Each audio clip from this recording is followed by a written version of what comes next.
Shalom la gente, que abuelos bendigan el nombre de Yahshua. Para esta semana tenemos el placer de terminar con el libro de Jacob, que ese es Santiago. En este último capítulo que escribió Santiago nos va a dar consejos varios. Nos va a hablar sobre los ricos, nos va a hablar sobre las personas enfermas, qué hacer con ellos para buscar sanación, cómo orar también nos va a aconsejar y nos va a hablar de muchas cosas. Entonces, acompáñenme. Comencemos en el uno. Dice así: lo próximo, una palabra para los ricos, lloren y aúllen sobre las opresiones que se avecinan para ustedes. Ya hemos hablado anteriormente de la gente rica, que bíblicamente hablando se habla de ellos como si fueran malos todos, pero no es así. Sí y no, o sea, no vamos a negar que la Biblia tiene razón. Mucha riqueza viene no de ganancias bien habidas, sino más bien de mal habidas, de esclavitud, de estafar, de vender cosas, llamémosle ilegales, ¿verdad? Hablemos de drogas o etcétera. Esa riqueza usualmente viene también hasta de destruir a otros pueblos inocentes, llamemos, como fue el caso de la Iglesia Católica, que se hizo multimillonaria debido a las conquistas y a todo el mal que hicieron, ¿verdad? Que todo lo que pusieron lo impusieron a la fuerza.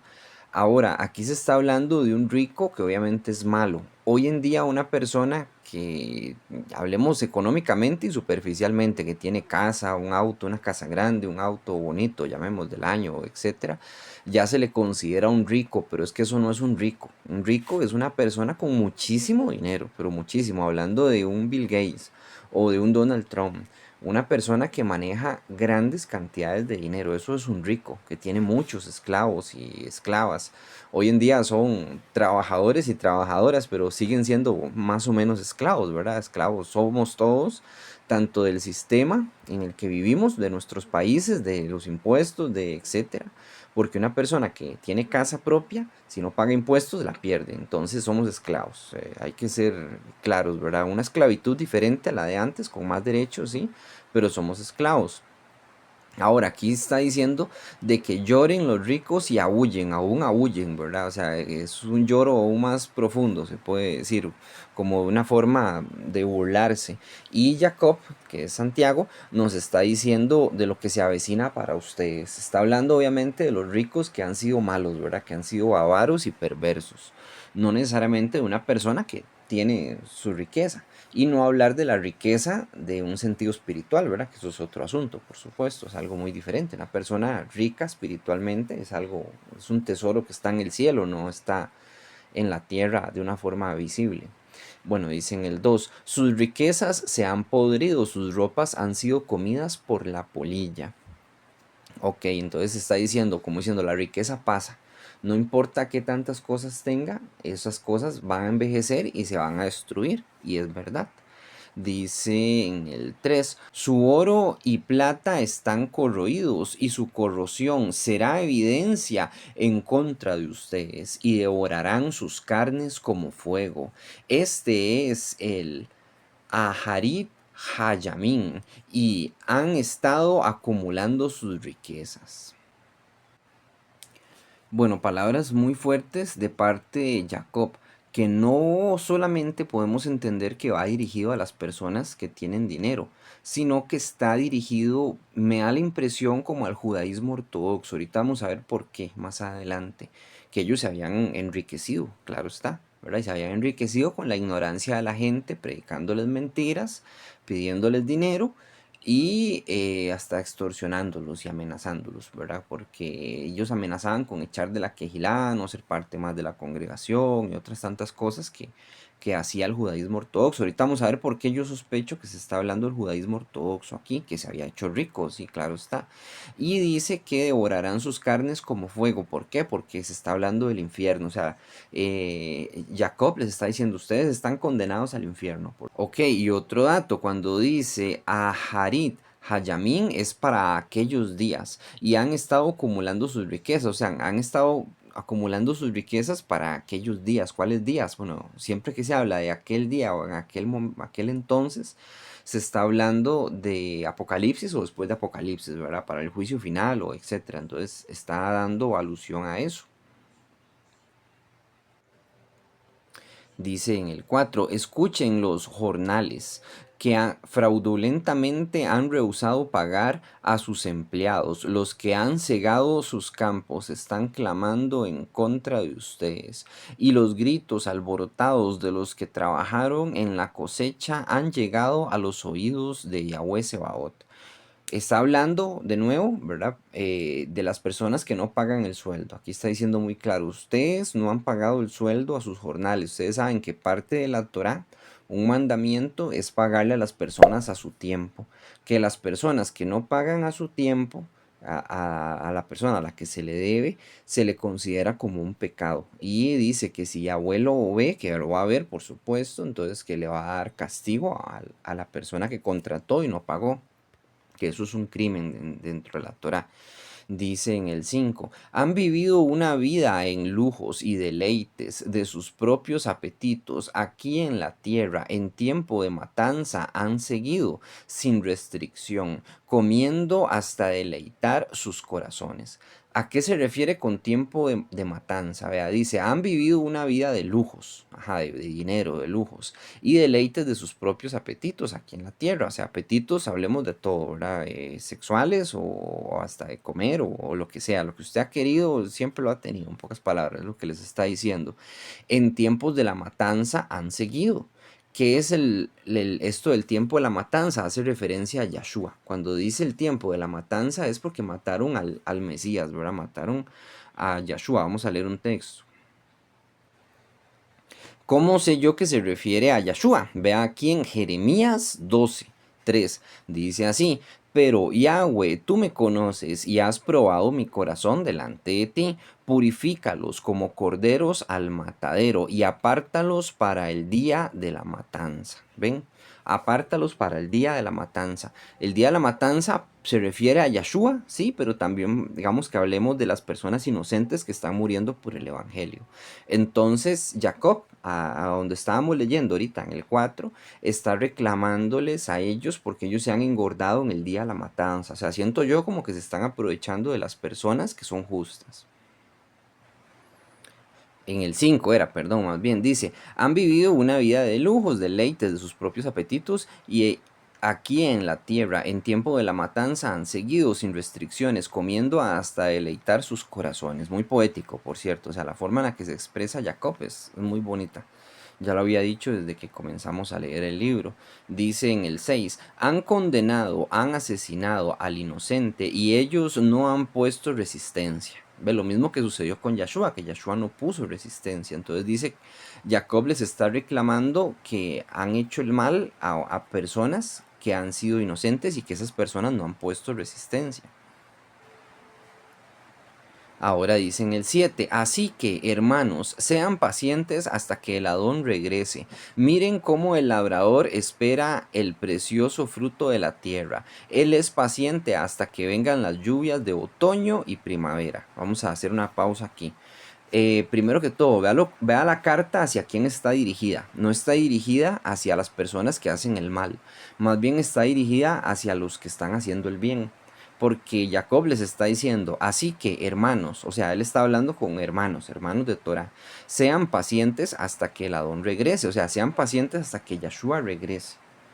El regreso de Yahshua eh, va a ser, ay, ¿cómo se puede decir? Cuando regrese Yahshua, todo esto va a acabar. Él les está diciendo que sean pacientes hasta que regrese Yahshua. Nosotros pues somos sus descendientes, ya tenemos 2025 años, se podría decir, esperando a Yahshua, y en algún momento va a regresar y todo esto va a acabar. Cada vez se va viendo más que las cosas se están cumpliendo, especialmente algo que muchas personas pensaban que no iba a suceder, que era que Israel regresara a su tierra. Bueno, ya está sucediendo.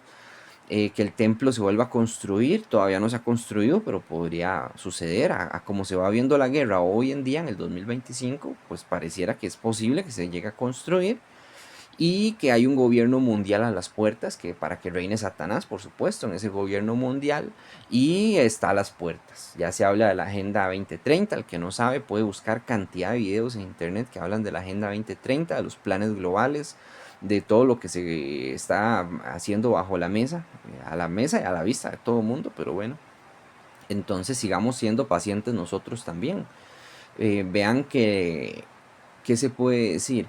Que para nosotros han pasado 2025 años, pero para Yahweh eso es un suspiro. Y nuestra vida también va siendo un suspiro. Nosotros no vivimos tanto tiempo, vivimos 100 años, ciento y resto de años, los más fuertes. Pero, pero nuestra vida dura muy poco. Entonces seamos pacientes, mantengámonos fieles a Yahweh, que eso es lo más importante. Continuemos leyendo otra vez aquí en el 7. Dice, miren, como el labrador espera el precioso fruto de la tierra, o sea, lo que sale de la tierra es el fruto. Nosotros somos comparados con ese fruto de la tierra muchas veces en la Biblia. Se nos nombra el buen fruto, ¿verdad? Un buen fruto es una persona que ha tenido hijos, le ha enseñado Torah, ha hecho cosas buenas, ha hecho los mandamientos, ha muerto y va a ser resucitado en el juicio final con alegría. Un mal fruto es una persona que ha tenido hijos, que no les ha enseñado Torah, que han hecho lo que han querido toda su vida, y cuando regresen en el juicio final, cuando sean resucitados en el juicio final, se les va a ver como cizaña, ¿verdad? Entonces, a eso se refiere siempre en las comparaciones bíblicas. Es importante entenderlas para poder comprender de qué habla a través del Ruach HaKodesh, ¿verdad? Aquí en este caso Jacob o cualquier otro profeta o apóstol. Continúa diciendo, Él es paciente hasta que vengan las lluvias de otoño y primavera. Esto es una promesa que también tiene un simbolismo. Vamos a leerla. Vean cómo Jacob entrelaza todo lo que está diciendo y de lo que está hablando con textos que él ha leído, por supuesto, que es de la Torá. Aquí estamos con la Torá en Deuteronomio 11, 14. Dice así, estas son palabras escritas por Moshe, pero dictadas por Yahweh. Entonces, yo daré a su tierra la lluvia en las temporadas correctas, incluyendo la lluvia temprana de otoño y la lluvia tardía de primavera, para que recojan su trigo, vino nuevo y aceite de oliva. O sea, Yahweh les está diciendo, yo les voy a dar a ustedes todo, seanme fieles, aquí en el contexto, por supuesto, seanme fieles, hagan los mandamientos, a ustedes no les va a hacer falta nada, van a tener su trigo, su vino, su aceite de oliva, o sea, no van a pasar hambre, yo los voy a proteger, les está diciendo Yahweh, yo les voy a dar su lluvia temprana y tardía, ¿verdad? Que es importante para la cosecha.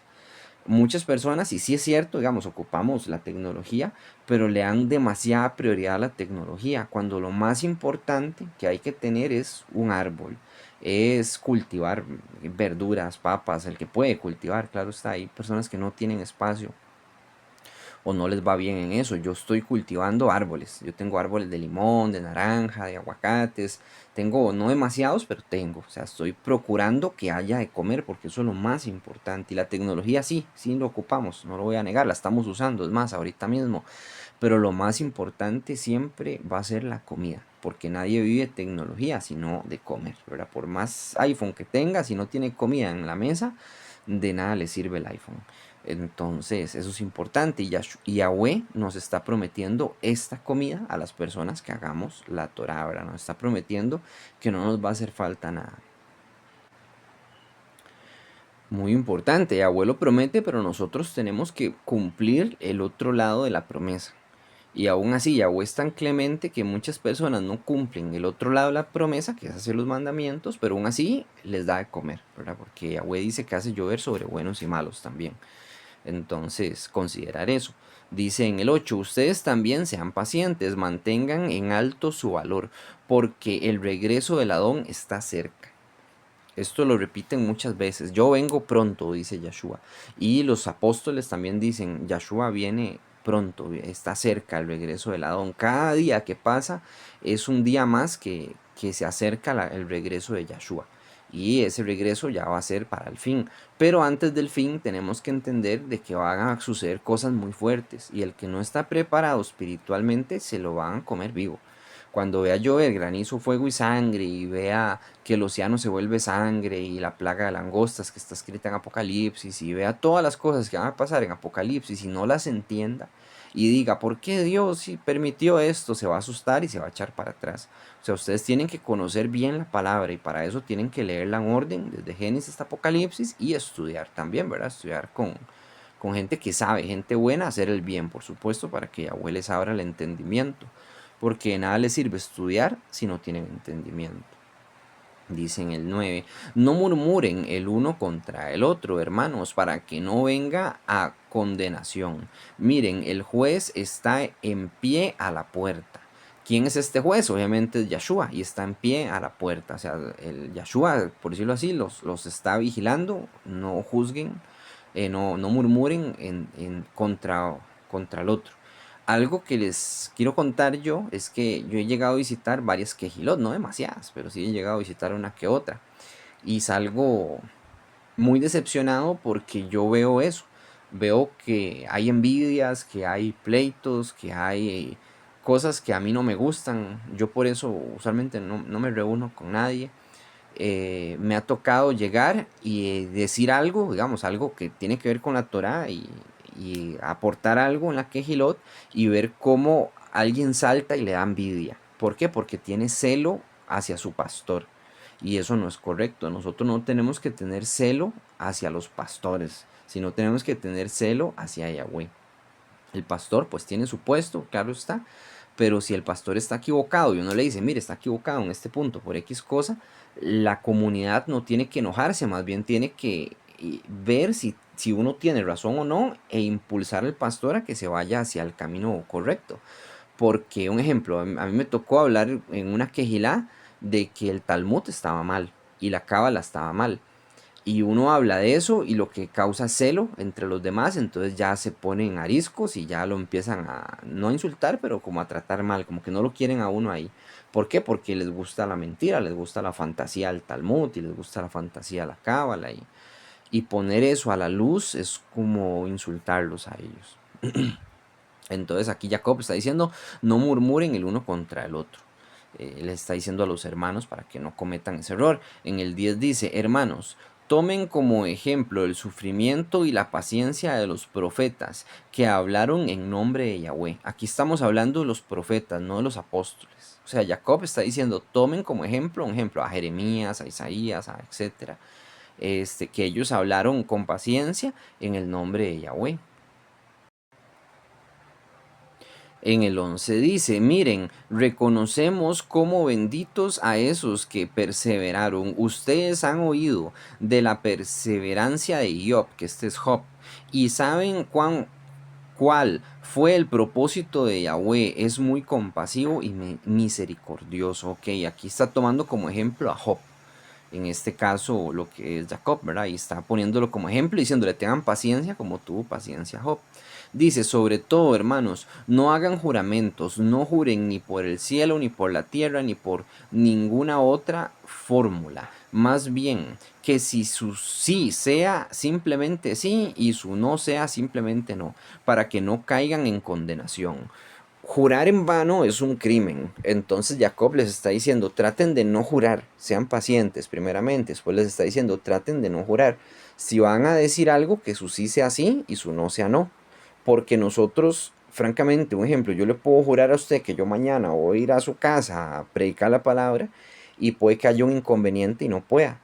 Por eso está la costumbre, que esto es de Jacob, por cierto, son palabras de Jacob también, la costumbre de decir, si Yahweh lo permite, si Yahweh quiere, yo mañana voy a su casa y predico la palabra. Entonces él les está diciendo esto como una advertencia para que no caigan en pecado de una forma inconsciente, ¿verdad? O conscientemente, pero por error. Dice en el 13, ¿hay alguno entre ustedes pasando por aflicción? Debe orar. ¿Hay alguno que se sienta bien? Debe cantar cantos de alabanza, debe cantar salmos.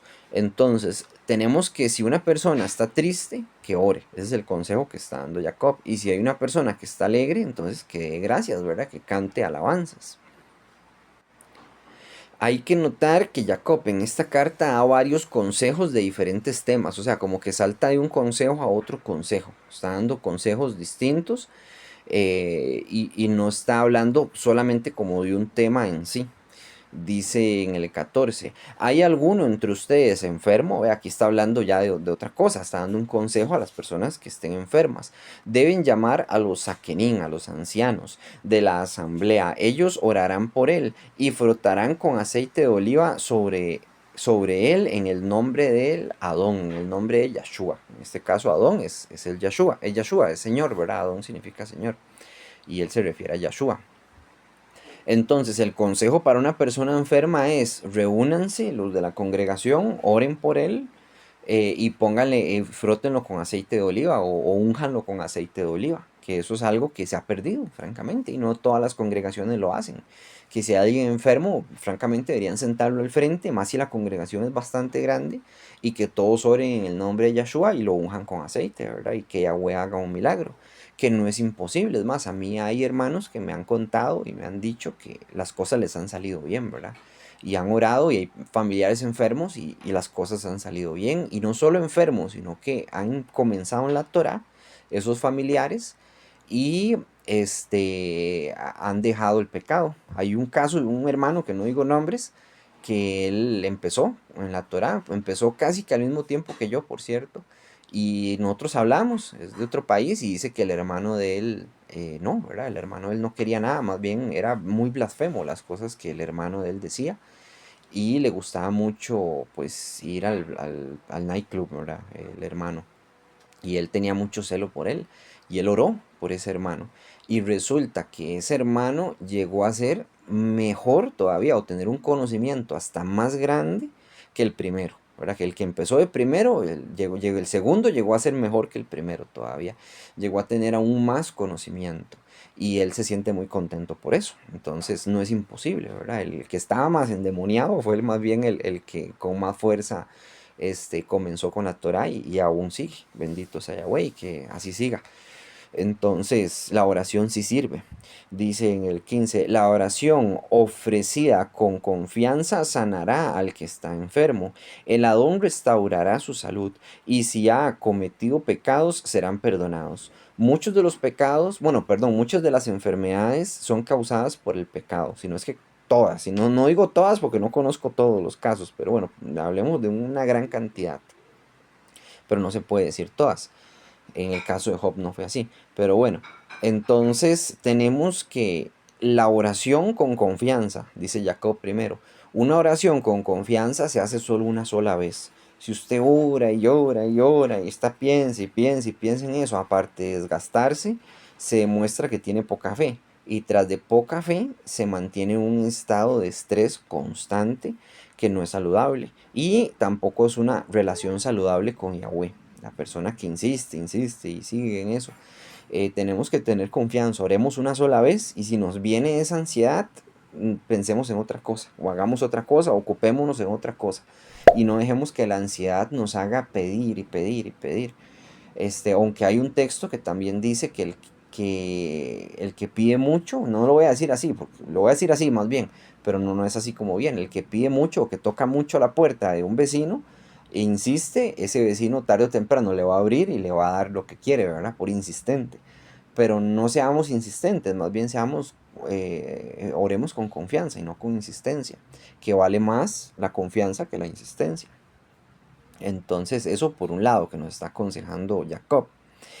¿Y qué más? Dice que va a restaurar su salud y que va a perdonar sus pecados, ¿verdad? Que usualmente sí viene por un pecado, viene por un pecado, no, por varios pecados.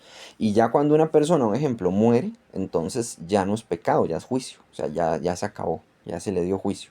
Una cosa es castigo y otra cosa es juicio. El castigo es, digamos, que él se enfermó. El juicio es que falleció. Ya no hay nada más que hacer. Dice en el 16. Por lo tanto, abiertamente reconozcan sus pecados el uno al otro y oren el uno por el otro para que sean sanados. La oración de una persona justificada es poderosa y efectiva. Recordemos que nosotros podemos orar por los demás, siempre y cuando no sea un crimen de homicidio. Podemos pedir perdón por alguien más siempre y cuando no sea un homicidio. Si es un homicidio, ya no se puede pedir perdón, solo la persona en sí debe pedirlo. En el 17 dice así: Eliyá es Elías.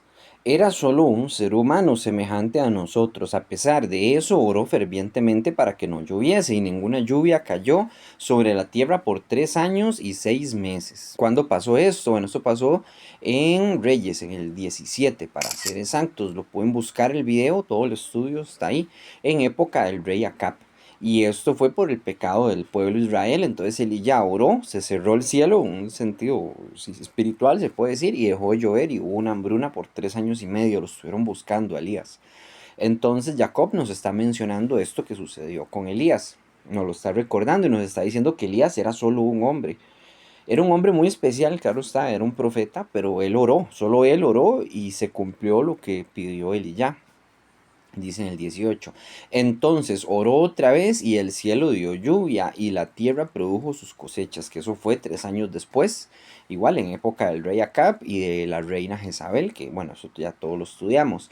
Dice en el 19, mis hermanos, si alguno de ustedes se extravía de la verdad y alguno es la causa de que regrese, debe saber que el que devuelva a un pecador de su senda de extravío lo salvará de la muerte y cubrirá una multitud de pecados. Bueno, esto es un consejo muy bonito que nos da Jacob, ya para finalizar las cartas de él, que solo son 5. Y nos dice que una persona que salve, bueno, uno no salva un alma, la salva Yahshua, pero uno que da buen consejo y aconseja bien a una persona y lo hace que regrese de su pecado, que está cubriendo sobre sí una gran multitud de pecados, no solo el de la persona en cuestión, sino de uno propio. Y es una gran bendición, ¿verdad? Para las personas que predicamos Torah. Por eso los invito a ustedes a estudiar mucho para que puedan predicar, a tener respuesta para todo. Que siempre hay que tener respuesta para todo lo que está escrito en la Torah, lo espiritual. Y aparte de eso, saber un poquito más de otras cosas también para no caer en la ignorancia, para que no nos engañen fácilmente. Y bueno, aquí termina el estudio de Jacob. Para gloria de Yahweh, hemos terminado con otro libro más. Vamos a ver la próxima semana con cuál otro libro continuamos. Recuerden que nosotros estudiamos un libro del Antiguo Testamento y otro el Nuevo. Y lo vamos turnando. Lo vamos turnando. Estudiamos, qué sé yo, Reyes la semana pasada, entonces ahora nos tocó Santiago. Y así vamos, ¿verdad? Vamos estudiando, qué sé yo, Mateo y después estudiamos Génesis, por ponerles un ejemplo, y vamos en orden hasta terminar el libro. Génesis todavía no lo hemos comenzado, pero bueno, hay que comenzarlo en algún momento también.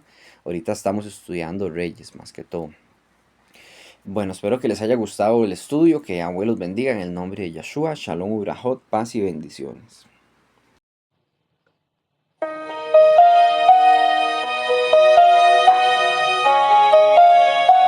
En la sombra de la noche, la esperanza se alza. Yeshua, el Cordero, por amor se entrega, con manos atadas, camina sin temor. Su corazón late, es un canto de amor. Cordero al matadero,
oración encontramos verdad. Eres la primicia, el camino y la luz. Yahshua, nuestro todo en ti.